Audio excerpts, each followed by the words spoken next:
Access to water and energy are major concerns for many residents in East Tennessee, especially for those low-income Black and brown communities.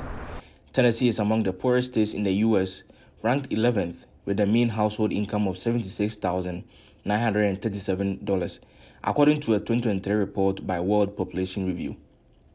About 84% of majority non-white communities live in poverty, with African American communities making up almost 37% of those living in poverty. We are still seeing the same racial disparities in utility insecurity that we did 2 years ago. And I think that's an important thing to consider. We have a few, pockets of low-income populations here. And I will say that we already had people living in poverty with just cost of living increases that were already expected. And then you put the pandemic on top of that, and that has just created an extra layer of struggle for people, quite honestly, that can't afford to keep up with the cost of groceries and the gas. And really everything, just the goods in general, have gone up. According to recent findings by Knoxville Water and Energy for All, there were nearly 7,000 disconnections for non-payment of utilities by KUB between January and July 2022, as compared to more than 11,000 in the same period of 2021. I think our sense is that this has been happening over time, where Black and brown communities are experiencing disconnection rates and affordability issues with their energy and water for a long period of time. According to Move.org, Tennessee is the 16th most expensive state for utilities, with monthly utility costs of almost $407. Data also shows that households in historically low-income non-white communities in Knoxville experience higher rates of utility disconnection than households in low-income, mostly white neighborhoods. When you have a disconnection policy alongside utilities that are just unaffordable, you have, over 11,000 households across the KUB service territory being disconnected, being shut off from their power and water last year.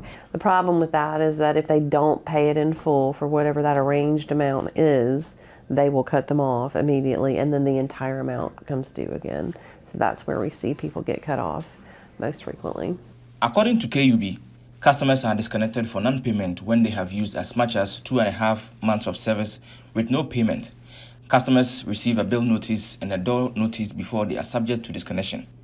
KUB statistics show that most customers pay enough on their bills to avoid disconnection or reinstate services in short order.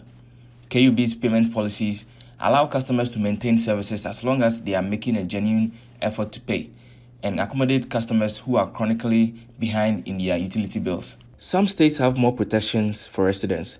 The California Water Shutoff Protection Act, for example, provides that residential water services cannot be discontinued for non-payment until the account has been delinquent for at least 60 days. Something that households stress over, that psychosocial stress that households feel on a monthly basis when it's time to pay their utility bill. In the KUB service area, on average, 25,000 households every month are 30 days past due on their utility bill. And at 45 days past is when KUB can shut off your power and water.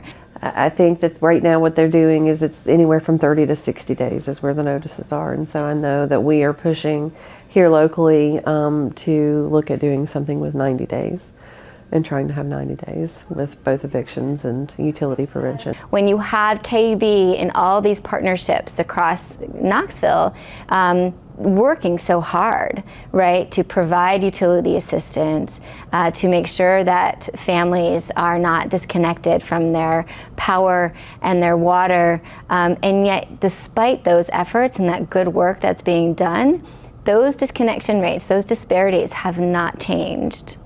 Most families in East Tennessee, especially minority families, pay hundreds of dollars just to keep their lights on and water running.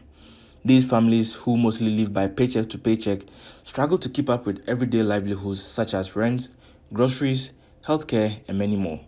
My utility is like around $400 to $500, and my rent's $1,500. We need phones. Well, now we don't have phones because I got to pay the more important bills. But I mean, it's affecting really, even with the lights cut off, even cutting down on washing, my bill's still high. I've never lived anywhere and the bill be this high. Right now, you basically use, energy, but you can't really see how that daily or that hourly usage equates into an actual dollar amount. Like, if you drive your car, the gas meter goes down as you drive it. Can't really see, that from a energy perspective. We just kind of see the bill goes up, but it would be great if we could see, hey, utilizing the stove or utilizing the microwave, or there are different contributors to each individual household's energy burden. After a 7-month service disconnection moratorium, KUB automatically enrolled nearly 20,000 customers in extended payment plans, which deferred more than $12 million in payment. According to KUB, customers need to create an online account on their website and mobile app in order to view their usage by cost down to the hour. In 2021 fiscal year, KUB established the COVID Utility Relief Effort, CURE, to provide bill payment assistance to customers impacted by the pandemic. CURE provided approximately $6.2 million in assistance to more than 9,000 customers in partnership with TVA and the Knoxville-Knox County Community Action Committee. Customers may not come directly to us.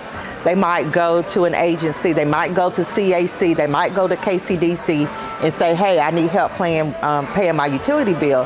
And through that partnership, we're able to, if they call us, match them to someone who can help provide those services, that support, that financial support. For many, many years, we have had an excellent relationship with KUB in that through the pandemic, they came to us 2 separate times with over $6 million in funding. So it ended up being well over 13, even more than that, close to $20 million that KUB came to us and said, we've got this funding through TBA, Pandemic Credit Relief. According to KUB, more than 1,900 homes have been weatherized across KUB's service territory. Households that receive weatherization save an average of $15 to $20 on their utility bills each month.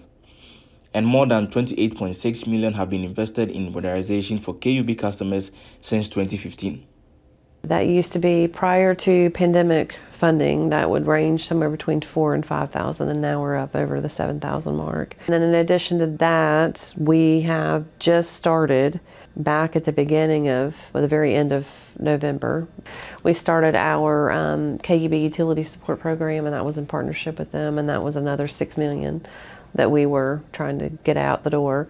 And through that program, we've served about 5,200 people to date and got close to about $300,000 left in that pot to get out. But we're not doing it online, we're doing it as people come in here. Programs like Home Uplift, our home upgrade, weatherization, and even the supports we provide with bill assistance will help those.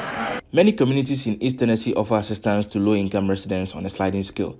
For instance, North Neighborhood Center Project Help provides monetary assistance for heating bills and any other fuel source each winter, such that low-income families can get help keeping their power on. Programs like the LIHEAP program and our water program through the LIWAP program are essential in our community to some families to just keep the lights on.